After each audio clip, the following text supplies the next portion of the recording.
उत्पत्ति ग्रंथ का पहला अध्याय का दूसरा वचन में हम देखते हैं, और पृथ्वी बेडौल और सुनसान पड़ी थी और गहरे जल के ऊपर अंधियारा था तथा परमेश्वर का आत्मा जल के ऊपर मंडरा रहा था। एक चीज मैं आपको बताना चाहता हूं, ध्यान से सुनिएगा। जब कभी भी परमेश्वर का प्रकोप गिरता है, जब कभी भी परमेश्वर क्रोधित होते हैं या गुस्सा होते हैं, तो उनका प्रकोप गिरता है पृथ्वी पर।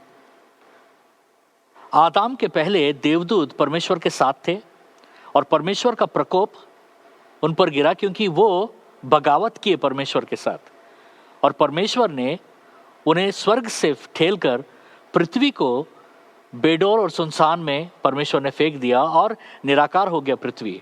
अगर हम देखते हैं उत्पत्ति ग्रंथ में, जब आदम और हव्वा ने पाप किया तो परमेश्वर ने क्या किया? परमेश्वर ने पृथ्वी को श्राप दिया।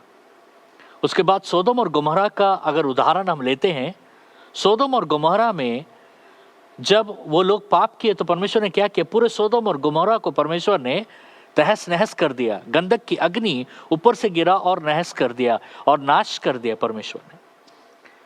फिर परमेश्वर क्या कह रहे हैं कि हमारा जो पृथ्वी है, इस पृथ्वी को भी परमेश्वर समाप्त कर देंगे और नई पृथ्वी बनाएंगे, क्योंकि पाप जब भी इंसान करता है तो परमेश्वर का प्रकोप कहाँ गिरता है?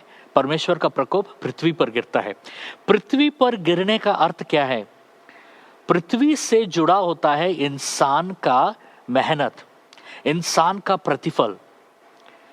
इंसान जब पाप करता है तो परमेश्वर का प्रकोप पृथ्वी पर गिरता है और इंसान को प्रतिफल पाने में मुश्किल हो जाता है। उस समय में क्या करना है? इसलिए प्रभु यीशु मसीह आए और हमारे पापों के लिए मरे, ताकि हम खुदावन के साथ जुड़ सके यीशु मसीह के द्वारा। और जब हम, क्योंकि परमेश्वर नहीं चाहता है कि हम सब नाश रहे या नाश रूपी रहे, परमेश्वर चाहता है कि हम उनसे जुड़े।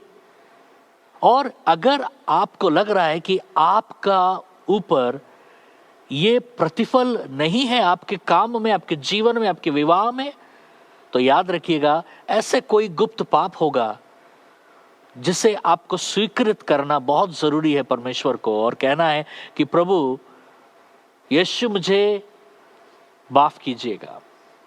आइए हम छोटी सी दुआ करते हैं और कहेंगे कि प्रभु यीशु मुझे माफ कीजिएगा, मेरे उस छुपे हुए गुनाहों को धोइए, मेरे उस छुपे हुए गुनाह को जो मैं कर रहा हूँ, मुझे दिख नहीं रहा है, इसकी वजह से मेरे जीवन में, मेरे परिवार में प्रतिफल नहीं है।